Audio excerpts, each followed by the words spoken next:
So now we're going to spend probably 10 minutes or so, a little bit of a sort of a primer on negotiation. And for those of you who are coming to the afternoon session, you're going to get to practice this because that's a lot of what the afternoon is about. So, Jeremy? Thanks.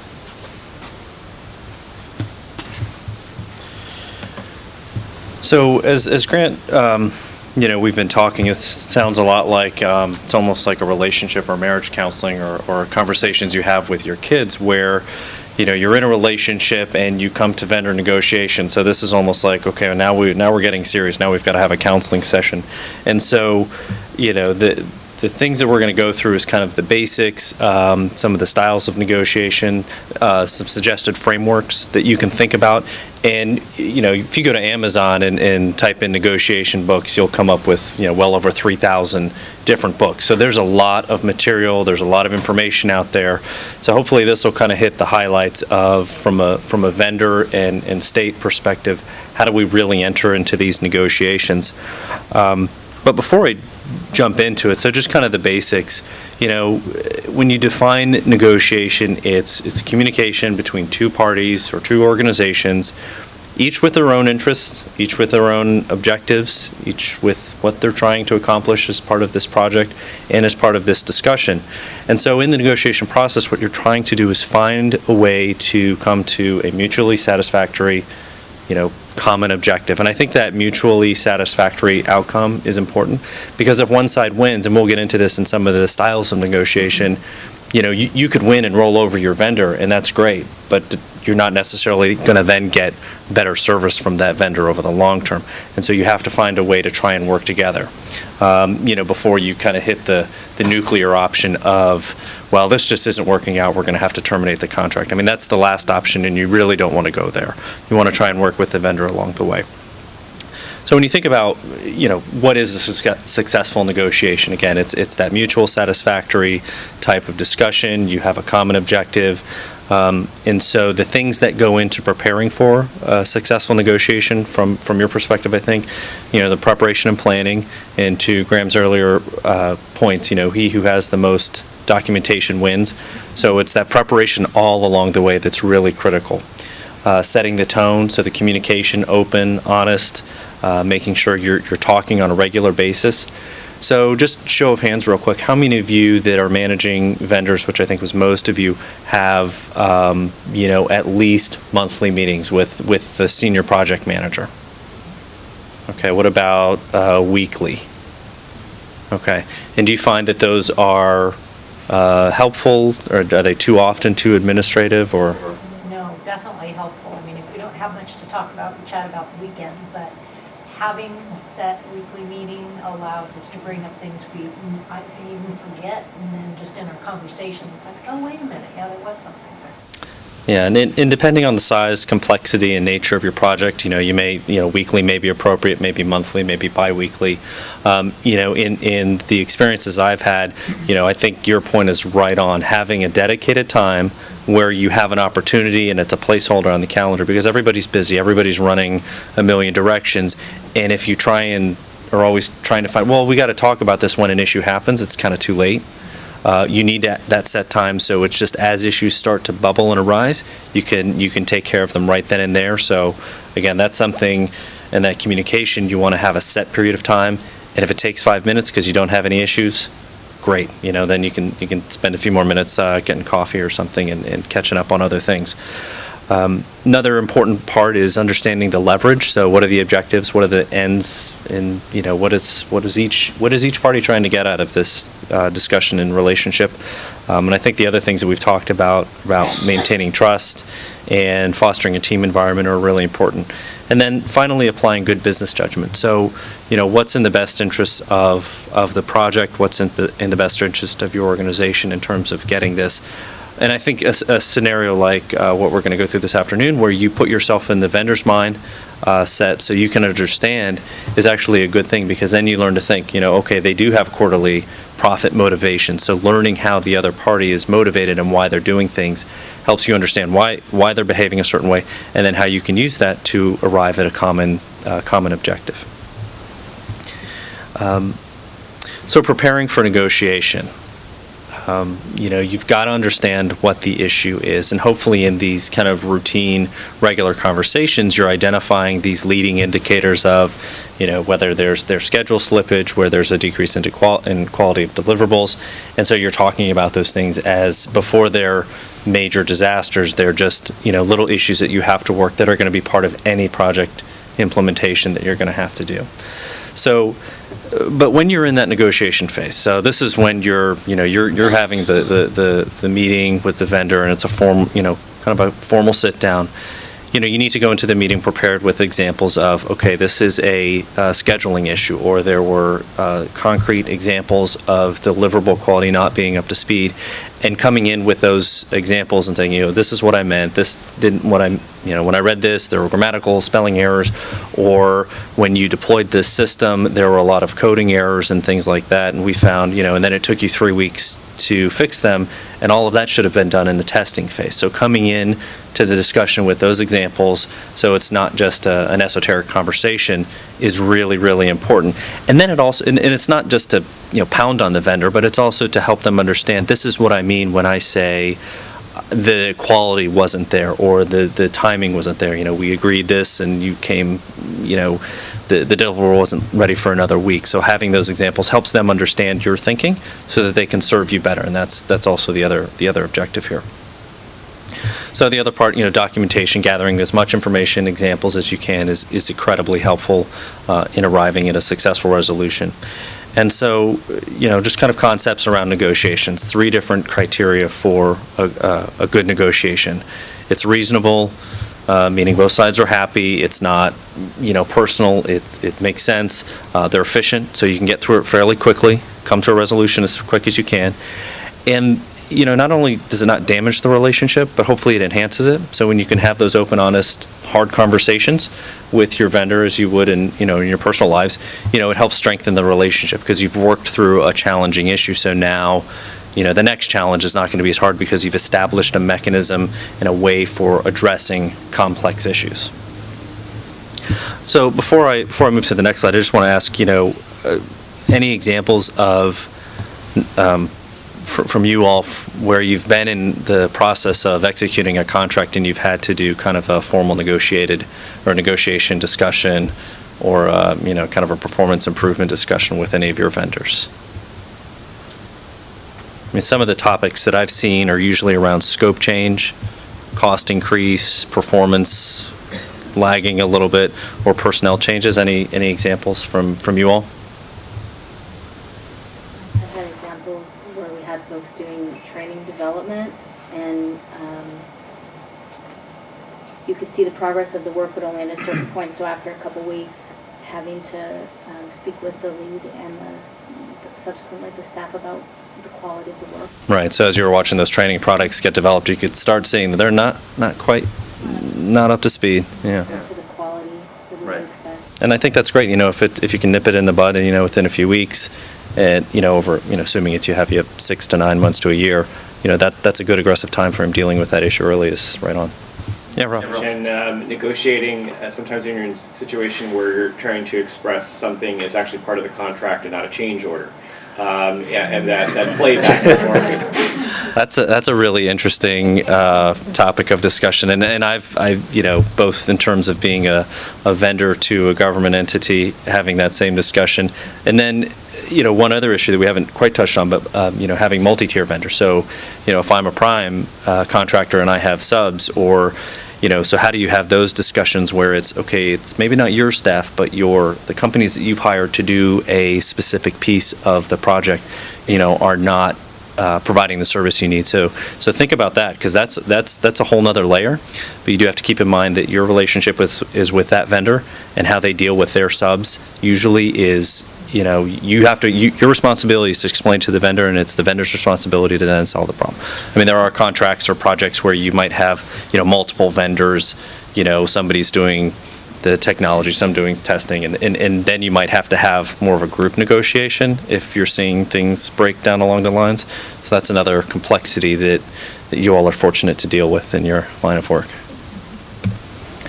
So again, preparing for the negotiation, I like the BATNA and the WATNA concepts, because it helps frame, your negotiation starting point. So your best alternative to a negotiated agreement is if this negotiation fails and we're not able to come to resolution, what's kind of how can I make lemonade out of this? So, example is, if you're, one example just that I've dealt with in the past. So if you're the Air Force and you're negotiating, tanker, the mid-air tanker fleet replacement.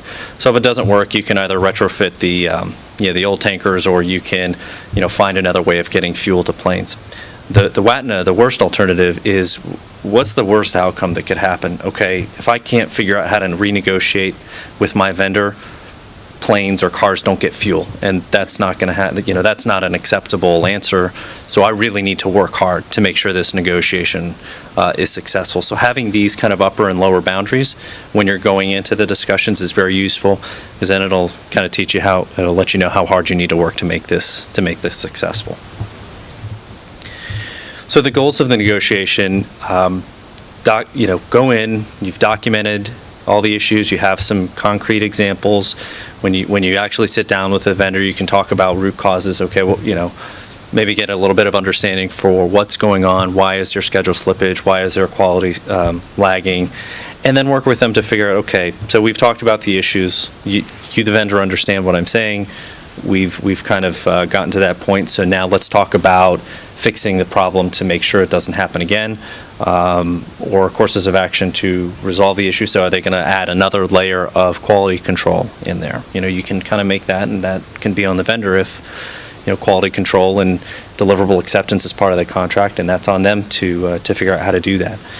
And then what you also need to figure out, in addition to timelines for fixing these actions, is what's going to happen if you continue to see the same poor delivery or these same issues pop up. And I think that's kind of the same thing, so, all right, we've talked about this issue. Now, if it happens again, here's what's going to happen. Are we going to have, we can try to resolve this and keep it, kind of a business to, project manager level, and if we have to elevate this, then it starts getting messy, because then you get the vendor's corporate headquarters involved, you get your supervisory leadership and legal involved, and once you get lawyers involved, that's painful on all sides. So you want to try and avoid that. And so as I talked about before, and this is just to kind of sum up some earlier points, what are the interests and motivations for each part? So the government, saving the taxpayers' money, or maybe a better way of saying that is being a good steward of taxpayer resources. You want to get your project and the contract completed on time. You want it high quality. You want it at a fair price. And you want a good quality deliverable that's going to meet the needs of your customers. And so the vendor, as we've talked about, they're in it to make money. That's just the way it is, and their expectation is to make a reasonable profit, reasonable amount of money, cover their costs. But I think this last point is really important. It's winning more contracts and winning more agreements. I mean, I think most vendors, are good companies. They're filled with good people that want to do the right thing, and they want to help the state of California. They want to help your programs. They want to provide good service, and they know that to do that, the tail end, they're going to get more contracts, because everybody's a business manager, so there's always growth and cost pressures, win more business. So that's, another tool that you have in understanding their motivation, where they're trying to serve you so that they can, continue to grow and win more business. So, keep that in the back of your mind as you're going through these types of discussions.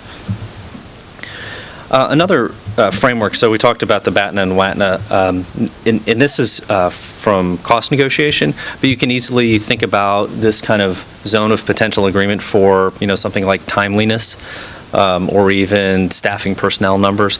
So, so if you're the buyer, the state, you're on the lower half, in purple. So what your minimum time frame is for getting things done, what your maximum time frame is. Sometimes that's set out by legislation, sometimes that's set out by regulation or rules. And so you kind of have an idea for what your min and max is. And so then you need to understand from the seller or the vendor perspective, okay, how fast could they actually deliver this, or how long could it take? And all of that's tied up in, your triple constraints of time, cost, and quality. So you can get something really fast and really cheap and really bad, or you can take a little bit more time, smooth the costs out over a longer period and get something higher quality. So I like this because it then, as you're trying to, almost map out some of your negotiation discussions, if it's around something that's fairly easily measurable, you can use this. You don't necessarily want to share this with the vendor, but you want to try and figure out, okay, what's my minimum and maximum and what's theirs, and use that in the discussion to frame, okay, this is our zone of agreement, so let's pick something that's going to be, again, mutually satisfactory. One, sort of in a classic negotiation arrangement, neither side knows the other's minimums and maximums, so you don't actually know whether there's overlap.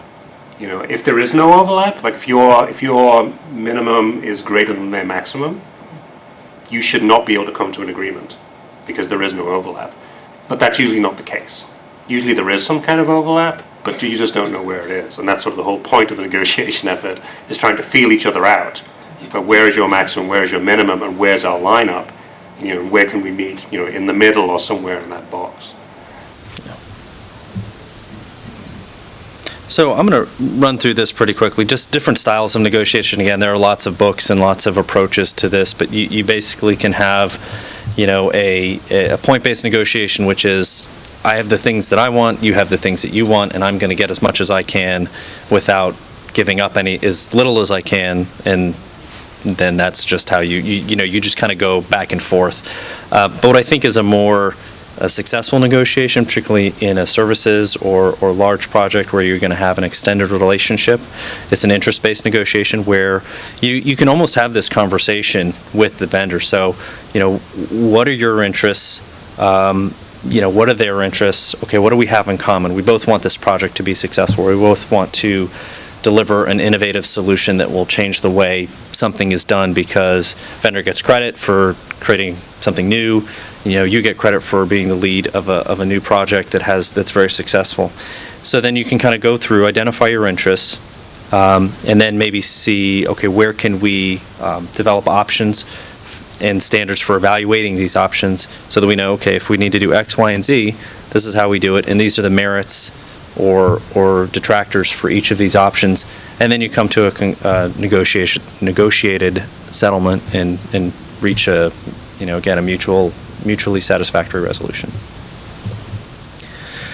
So after negotiation, so you've sat down with the vendor, you've gone through the process, you brought your documentation to bear, talked about the issue, figured out a timeline and a consequence for future efforts, and after negotiation. So what do you do then? Hopefully you can go out, get back to business as usual, or in the new framework that you've established. And it's then important to continually assess and follow up the vendor performance. Because typically, if you have an issue and you've made a concrete resolution, the problem will resolve itself and you shouldn't have that issue again. But if you start to see that same type of issue crop up, then you've got to immediately, again, highlight it, have a meeting, formally document it, so that you can, continually assess the vendor performance. Documenting those deficiencies, which we talked about. And then, understanding that documentation is critical. So if it's a repeat offense or a repeat problem, then you really have a powerful statement. You can start then, if the consequence is we need to go to with lawyers or, a formal vendor conflict resolution process. You can talk penalties and damages depending on the severity of the issue.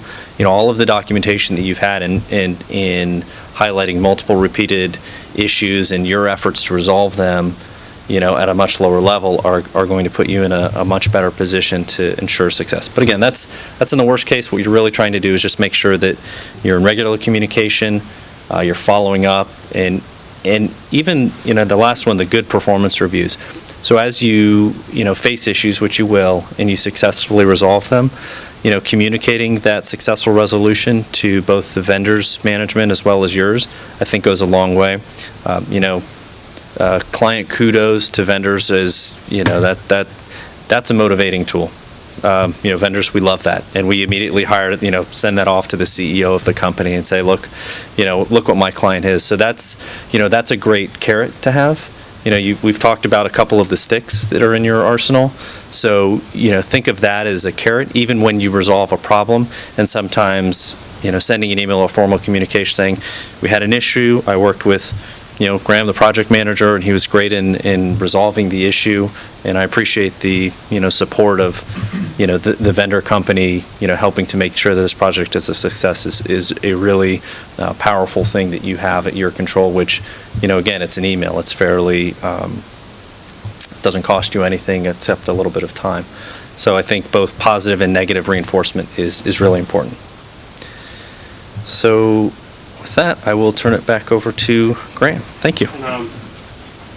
I know the way the room's set up, it's a little bit difficult to see the text on some of those slides, but again, the USB sticks you've got have a copy of the presentation on them, so you don't need to feel you have to be writing down sort of all the notes. And again, we're still running a little bit behind, so rather than breaking out into teams to spend 10 minutes discussing at the tables, I'd like to do it sort of the room and see if we can get some people to sort of volunteer. I'd like to give me some examples of specific negotiations, because I think you negotiate with vendors every single day. It may not be labeled a negotiation, it may not have lawyers in the room, but it's usually a negotiation. You've got an issue, you have a certain set of interests, they have a certain set of interests, you have a meeting about it, you do or do not come to a conclusion, and then you document it. So I'd love to hear some specific examples where people have had either a negotiation on an unusual topic or one where there's a good example of leverage. Because that's one of the things we really want to be thinking about is what kind of leverage do you have and what kind of leverage does the vendor have and how do they bring that up? Does anybody want to volunteer sort of some examples of negotiations they've been involved in the recent past? Yes, Rebecca. We had, on a project I was on, we had to reduce the vendor costs now, and yet we had a contract in place. So there really wasn't a negotiation as far as what we currently had in place, but we were saying that we will extend in the future if we look at a reduced price now. We would, go for ongoing years. And that's what we did. I mean, it was very hard to get both parties to the table to talk about making a change when there really wasn't a need to make a change at that time. So the dollar value of the contract stayed the same, but you sort of trade... The term actually came down, Or came down, interesting. but the term went longer. Okay. And that was our request, was we were to reduce the contract dollar amount. Okay. Interesting. Other examples? One of the things I witnessed, oversight capacity was a project that was having a problem with quality with the initial build. They're trying to figure out what's going to be in this build, and they kept. I felt that the vendor kept deferring stuff that should have been in that build, kicking it down the line, and it was because probably things weren't brought out in the initial. BA sessions, the business analysis sessions, they weren't caught in testing, so everything just kind of piled up at the end. But one of the negotiation tactics I saw was that to push that milestone deliverable outside of that quarter was the stick, right? So instead of paying you on this initial deployment, I'm going to pay you on the subsequent deployment that really gives me what I thought was going to be the acceptable build the first time. And that was effective in increasing the quality of subsequent builds, and that from there on out. That's a great example of leveraging the value that time has for money for them. Yeah. There's another example. I was just going to bring up, we had quite a few DEDs in our contract, and they were all deliverable based, and near the end of the contract, we were working with the vendor to change them from deliverables, straight deliverables, to work products, because a lot of the stuff that they were having to submit was costing them a lot of money, but the deliverable wasn't going to be doing that much good. So instead of going through the entire work process review for the deliverable, we were at the time negotiating, change some of those to work products to save the vendor some money. They were still going to get paid the same, and we were still going to get what we needed. But that was one of the items we were working on before we project was. So another concept that Jerry mentioned the concept of how often you're meeting with executive management. But one of the negotiation I don't even call it a tactic, but that we found a lot is when you get the right person in the room, things start to happen. And so, and this gets really sort of an executive sponsor level, that at what level in the vendor organization are you communicating? And it's amazing how the access to resources and the discretion to make business decisions is exponentially higher the further you go up in an organization. So you can be talking to, a project executive and then, a VP. VP sounds sort of important, but they'll tell you, sorry, there's nothing we can do. You go up a couple of rungs on the ladder and they can just say, done, it's fixed. Because they have potentially larger issues to deal with, a broader viewpoint, access to greater resources, maybe a wider perspective, and their personal sort of, the measurement yardstick that they're under is not as significantly impacted by whatever negotiation you're having to deal with. So, one of the things that's always useful to have is at various levels of the client organization, the state organization, having a comparable level with the vendor organization to get pretty high up there. And, I think we've seen some examples in the state in the, recent past where there've been issues where there were problems. As soon as you got to a certain level in the vendor organization, things really started to happen. So figuring out those relationships before you start getting into a problematic situation is critical. So, Barbara? I think another important aspect of that, though, is say the point of escalation. If you pull your executives down into the discussion really early, then there's no point of escalation to go up, and you start kind of hitting. So keeping it at the lowest level, who should be able to make the decision, and saving that point of escalation so that you can continue the negotiations at that level. Yeah. No, that's a good point. Yeah. Okay.